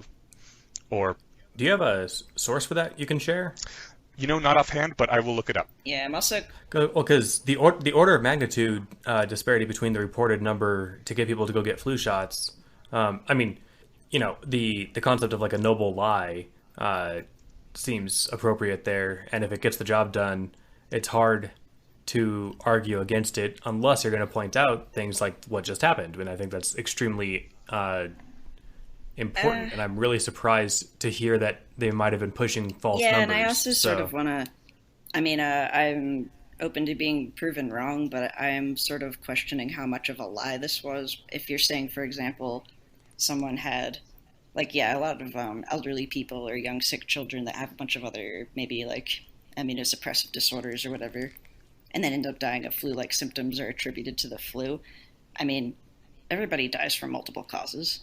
So I wouldn't say that that's not a death that was caused by the flu. Maybe not that specific strain of the flu, but most people don't know all the science about the different mutations and about herd immunity anyway. Yeah, I've heard that argument against COVID deaths too. That person also had some underlying lung condition, and but COVID killed them, right? Yeah. They had an underlying lung condition, and they were living with it until they contracted COVID, and then they got sick and died. So if I think we have to include all the deaths that come from people who have this and die while they have it, right? It's not I don't know. I have another friend who died of cancer, but she actually died from an infection. A lot of people who have cancer die of something else because when you're treating cancer, you have to wipe out their natural immune system with chemotherapy, and then they have to be in a sterile environment, and often something benign kills them. Same thing with people that are immunosuppressed for other reasons or are already struggling with other conditions. If that flu risk hadn't been there because people had gotten the flu shot, then they might have survived. Right, and that's the problem. They might have survived if they didn't get the flu, but they don't really know for sure, and so they take the highest end number of that. Like everyone who had the flu and died gets counted, even if you don't know how many of them would have actually died. They aren't like direct flu deaths, unlike the COVID people, which generally they would not have died if it was not for COVID. I want to talk about this more, but it coming right on the end of the episode. Maybe I don't know. Maybe I also insisted that we record on a. Well. Yeah, well, we can table it for now. I also insisted that we record on a weeknight so that I can get the stuff ahead of time for editing purposes and all this and that. So we're all wiped from work stuff too. Are we good to call it here then? Yeah. Are we gonna thank a patron though? All right. Well, yes, of course. We're never too tired to thank a patron. Whose turn is it? I'm looking at the list. Is the person who started this email chain with you a patron? We could thank him. I was looking at that on our list. Why don't we thank them anyway? They're not on our doc here. Well, we can't thank a patron if he's not a patron. Well, no. I was gonna. I mean, you guys you already beat me to the punch and take some of the oomph out of it. Makes it sound like it wasn't planned from the start. Oh. I did want to thank Matt for writing this, and even while having some, I guess I don't know, whatever misgivings or concerns about some of the claims or something in the community, to still listen, and he's been listening patiently, waiting for us to get around to the subject since April 18th, 2018. Wow. So thank you so much for sticking with us this long, and I hope you at least got some clarity out of our answer, even though we couldn't cite, oh no, check out these 3 awesome studies. But I hope you did find this valuable, and do let me know what you thought. So thanks again. And thanks also to Mark, I'm going to butcher this, sorry, Govia. Your support keeps this podcast alive, keeps the lights on, lets Jace buy a headset so that we can record comfortably at a distance during the plague, and it means a lot, so thank you so much. And if it's Govia or Jovia, sorry if I butchered it. One of those is wrong. At least one of those is wrong. You're great. Confetti. Thank you. I'm making confetti hands, and I'm aiming them at my computer screen, but anyway.